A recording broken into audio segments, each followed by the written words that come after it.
हाँ जी बच्चों तो अपन आज सीखेंगे इंट्रोडक्शन ऑफ ट्रिगोनोमेट्री। ट्रिगोनोमेट्री के अंदर हमें पहले तो बेसिक नॉलेज उसका पता होना चाहिए, तभी हम आगे की जो टेबल्स और उसकी फॉर्मूलाज जो है वो कर सकते हैं।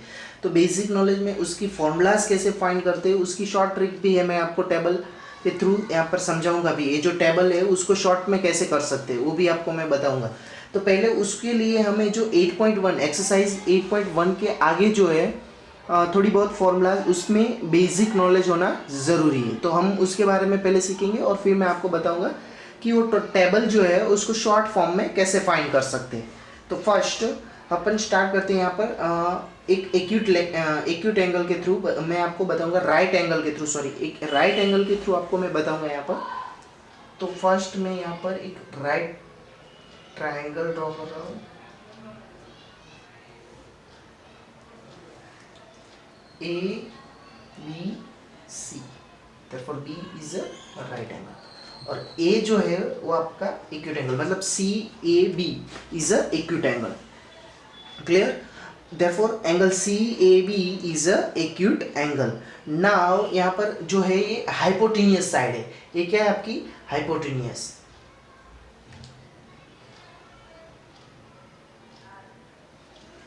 और ये आपका होगा ए सॉरी एडजेसेंट ऑफ ए और ए ओपोजिट ऑफ ए। देयरफॉर ए की ओपोजिट साइड होगी ए वाली, देयरफॉर बी सी, एंड पास वाली साइड मतलब एडजेसेंट होगी आपकी ए बी।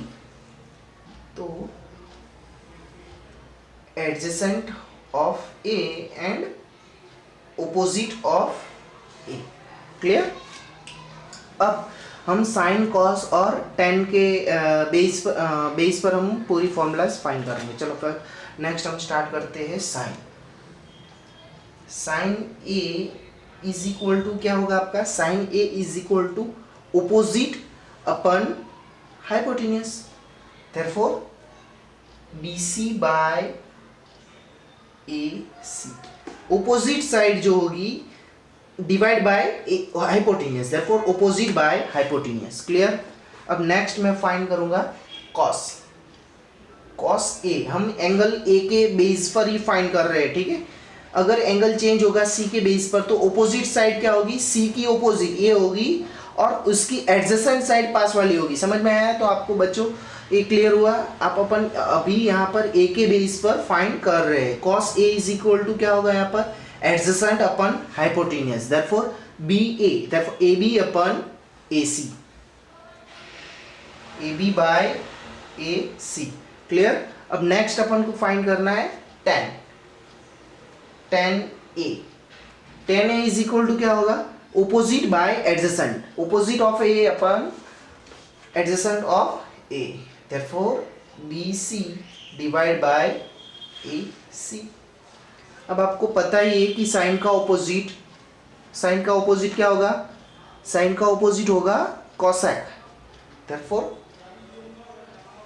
कोसेक। अगर नहीं पता है तो अभी पता चल गया है। Cosec A is equal to क्या होगा, A C by B C, clear?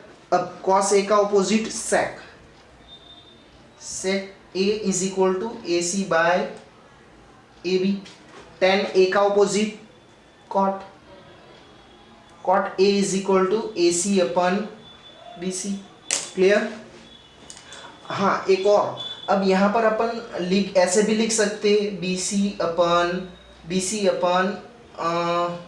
A C divide by A C upon A B upon A C, clear? यहाँ पर देखो ए सी कट हो जाएगा, वापिस आपका जो था B C upon A B ही आ जाएगा। सॉरी यहाँ पर ए बी है, tan A is equal to B C by A B.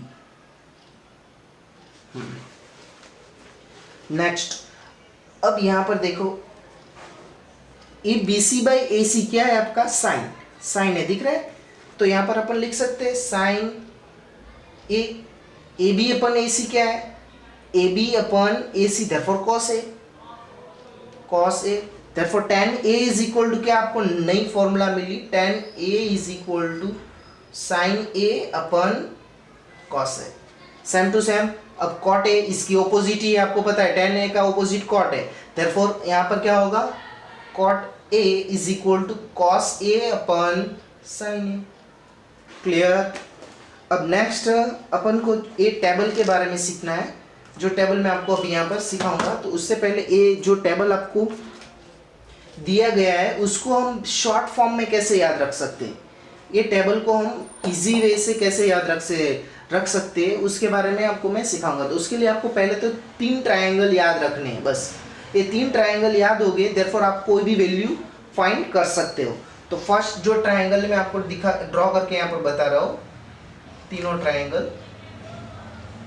First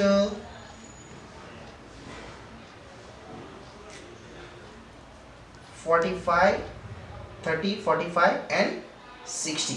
clear. 30 के लिए क्या होगा 1 2 √3, 60 के लिए √3 2 1। क्लियर। और 45 के लिए 1 1 √2। और आपको पता ही है कि हाइपोटेन्यूस सबसे बड़ी साइड होती है, देयरफॉर यहाँ पर देखो सब में बड़ी साइड ही हाइपोटेन्यूस ही है। अब नेक्स्ट देखो साइन ए कैसे फाइंड करते हैं, अपन यही एंगल के थ्रू फाइंड कर रहे हैं, देयरफॉर सी बी ए, यहाँ पर ए ही एंगल हम लेके फाइंड कर रहे हैं, C B A, therefore A upon acute angle of A. तो ए की ऑपोजिट साइड ए है और एडजेसेंट ए है और हाइपोटेन्यूस साइड ए वाली है, देयरफॉर अपन को साइन 30 फाइंड करना है। तो साइन 30 क्या होगा आपका यहाँ पर, sine 30 is equal to opposite upon hypotenuse जो हमने यहाँ पर फाइंड किया था BC by AC, therefore BC by AC लिख सकते हैं हम, BC बाय AC। क्लियर। तो BC बाय AC क्या है आपका, ये तो आपने अगले फॉर्मूला में याद ही रखा है, एक्सरसाइज 8.1 के अंदर आ चुका है ये चीज। तो BC अपन AC, देयरफॉर BC क्या है यहाँ पर 1 और AC क्या है आपका 2, देयरफॉर 1/2। तो आपका साइन 30 क्या होगा 1/2, दिख रहा है आपको। अब अगर आपको कोई और वैल्यू फाइंड करनी है, मुझे फाइंड करनी है कॉसेक 45, तो कॉसेक 45 क्या होगा, अब यहां पर देखो कॉसेक की वैल्यू निकाली हुई है, कॉसेक AC अपन BC है ना, और 45 है, तो अपन को ये वाले ट्राइंगल के अंदर देखना है AC क्या है आपका √2 और BC क्या है आपका 1। तो क्या होगा यहाँ पर cosec 45 √2/1, देयरफॉर √2 ही हुआ ना। तो ये रहा आपका cosec 45 is equal to √2। Clear. Next अब मुझे कोई और वैल्यू निकालनी है, लाइक cos 60। तो cos 60 आपका क्या होगा, cos के लिए फॉर्मूला क्या है आपकी AB by AC, therefore cos 60 find करना है ना, तो AB आपका क्या होगा 1 और AC क्या होगा आपका 2, 1/2 cos 60। तो cos 60 क्या हुआ आपका 1/2, दिख रहा है आपको। नेक्स्ट और एक वैल्यू हम निकालते हैं sec 45 की वैल्यू निकालते हैं। तो sec 45, sec is equal to क्या है यहाँ पर, sec की फॉर्मूला AC बाय AB। तो AC क्या है आपका 45 के अंदर AC √2 और AB क्या है आपका AB 1, देयरफॉर √2/1। और यहाँ पर आप चेक कर सकते हो sec 45